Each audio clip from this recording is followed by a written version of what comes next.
Hello दोस्तों, क्या हाल चाल। आपका स्वागत है इस हमारे बहुत दिनों के बाद इस हमारे छोटे से प्लेटफॉर्म तक्षशिला क्लासेस में।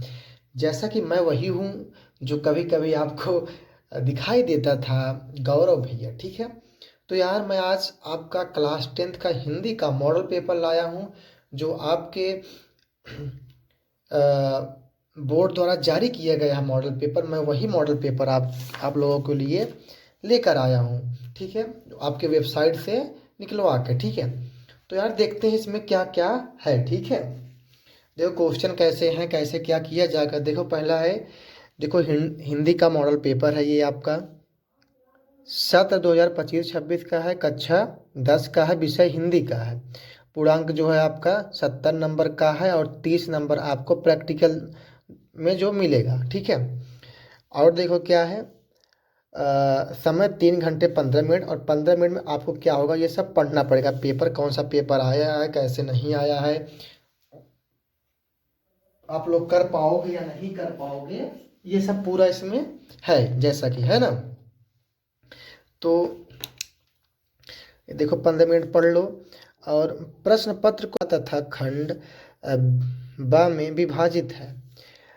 प्रश्न पत्र के खंड आ में बहुविकल्पी प्रश्न हैं, जिसमें सही विकल्प का चयन करके ओएमआर शीट पर नीले अथवा काले बॉल पॉइंट पेन से सही विकल्प वाले गोले को पूर्ण रूप से काला करें। ठीक है, आप जो है ऐसा रहेगा, उसमें आपको कुछ गोला कर देना पड़ेगा और कुछ नहीं। हम आपको ओएमआर भी दिखा देंगे। ठीक है, और खंड आह में बहुविकल्पी प्रश्न हेतु प्रश्न के लिए 1 अंक निर्धारित है। इसमें जैसे ये आपका पहला प्रश्न है, तो आपको उसमें 4 ऑप्शन दिया रहेगा, उसमें आपको गोला करना पड़ेगा। ठीक है, उसमें जो आपका सही रहेगा। ओएमआर शीट पर उत्तर अंकित किए जाने पर के पश्चात उसे काटे नहीं तथा इरेजर व वाइटनर आदि का प्रयोग ना करें। ठीक है, उसमें आप लोग देखो तो काटो नहीं। जैसे कि ये है, गलत हो गया है तो इसको ऐसे वैसे नहीं करना है, तो ये भी गलत हो जाएगा। दूसरा, अगर तुम सोचोगे ये वाला गलत हो गया, ये वाला सही है, इसको हम कर देते हैं, ये भी गलत होगा, ये भी गलत आपका हो जाएगा। ठीक है, तो कोई मतलब नहीं होगा आपका। ठीक है, तो हम प्रश्न पे आते हैं। जैसे कि दूसरा जो आपका पहला प्रश्न है, इसमें देखो जो बहुविकल्पी वाला है वही हम देखते हैं, कब कब कैसा क्या है आपका। ये आपका जो पहला प्रश्न देखो क्या लिखा है, दूसरा सप्तक प्रकाशित हुआ था, कब हुआ था। तो ये आपका जो पहला है ये ऑप्शन बी वाला हो जाएगा। ठीक है, ऑप्शन बी वाला हो जाएगा, सन 1951 में हुआ था। ठीक है, और जो प्रश्न दूसरा है, सुमित्रा नंदन पंत की रचना है। तो सुमित्रा नंदन पंत की जो रचना है, कौन सी रचना है, पल्लव है। क्या है, पल्लव है। ठीक है, छायावाद की मुख्य विशेषता क्या है, क्या छायावाद की मुख्य विशेषता क्या है। छायावाद की मुख्य विशेषता यही है, जानते हो क्या, आप लोग पढ़े होंगे। तो छायावाद की जो मुख्य विशेषता है क्या है, प्रकृति का मानवीकरण, प्रकृति का मानवीकरण, ये आपका है। ठीक है, और जो आपका क्वेश्चन नंबर चौथा है, मैथिली सरल गुप्त किस युग से संबंधित है। तो आपके जो मैथिली सरल गुप्त जी हैं, वो जो है द्विवेदी युग के हैं। ठीक है, मैथिली सरल गुप्त जी जो हैं आपके द्विवेदी युग के हैं। और जो आपका पांचवा प्रश्न है, केशव को कठिन काव्य का प्रेत किसे कहा। तो जानते हो किसे कहा गया है, रामचंद्र शुक्ल को कहा गया। ठीक है, रामचंद्र शुक्ल को कहा गया है। ठीक, पांचवा प्रश्न ये आपका हो गया। हम आगे चलते हैं, प्रश्न नंबर कौन सा, छठवां।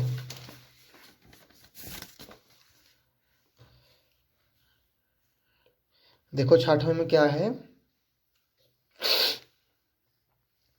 अजात शत्रु नाटक के नाटककार हैं। ये जानते हो क्यों, कौन है, जयशंकर प्रसाद जी हैं। कौन है, जयशंकर प्रसाद जी हैं। और ईलाचंद जोशी की कहानी का विषय है। तो ये कौन सा विषय है? मनोवैज्ञानिक है, ठीक है। और ये सन 1918 से 1936 ईस्वी तक का समय क्या है? इसमें जानते हो, ये प्रेमचंद युग भी इसे कहा जाता है, शुक्ल युग भी कहा जाता है और प्रसाद युग भी कहा जाता है। इसमें से मतलब सभी हो जाएगा, उपयुक्त सभी हो जाएगा। और ये आपका जो है प्रश्न उत्तर नंबर 9 जो है मिलान करने वाला आया है, ठीक है। मिलान करने वाला आप यही से एक ही से अगर पता कर लोगे तो बहुत बढ़िया हो जाएगा। जैसे कि देखो चौथा क्या है? कफन। कफन किसकी है?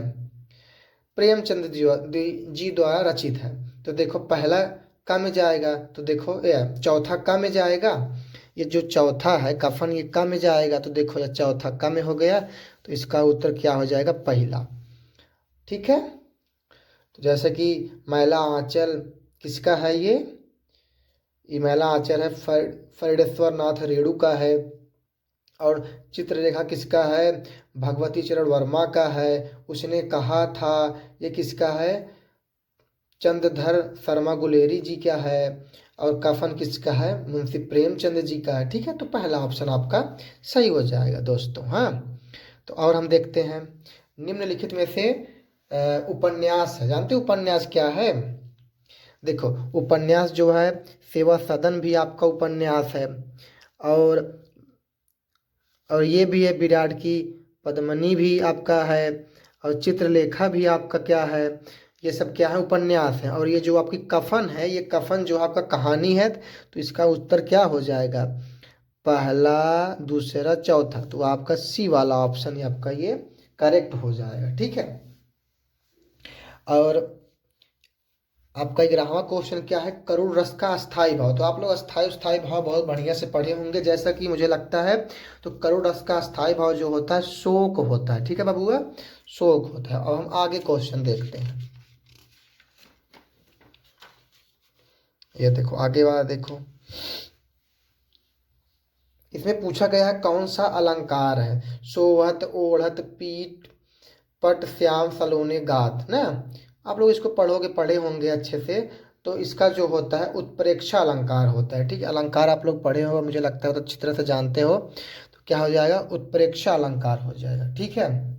और यहाँ देखो, यह एक 13वां क्वेश्चन है। यह एक सममात्रिक छंद है। इसमें 4 चरण होते हैं, प्रत्येक चरण में 11 से 13 मात्राएं होती हैं, विराम से 24 मात्राएं होती हैं। किस छंद का, कौन से छंद का है? तो ये बहुत से लोग जानते होंगे, ये रोला छंद का।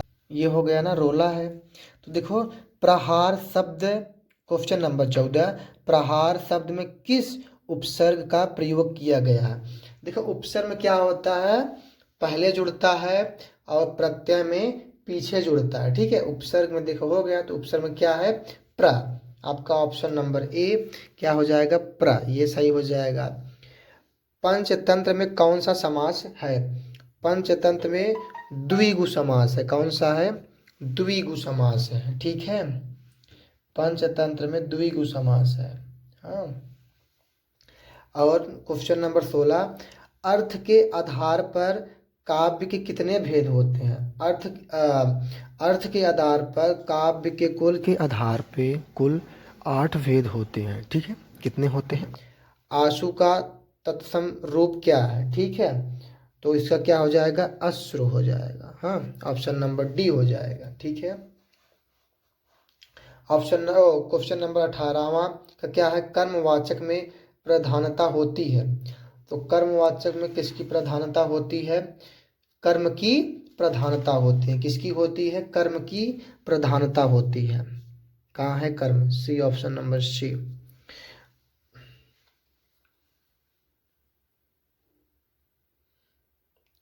और ये देखो तभय शब्द में वचन और विभक्ति पूछा गया है। तो ये है चतुर्थी विभक्ति और बहुवचन। ऑप्शन नंबर डी हो जाएगा।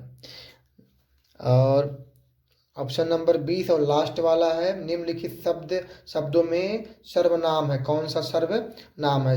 ठीक है, तो कोई जो है ये आपका सर्वनाम हो जाएगा। ठीक है बाबूआ, तो आगे हम लोग चलते हैं।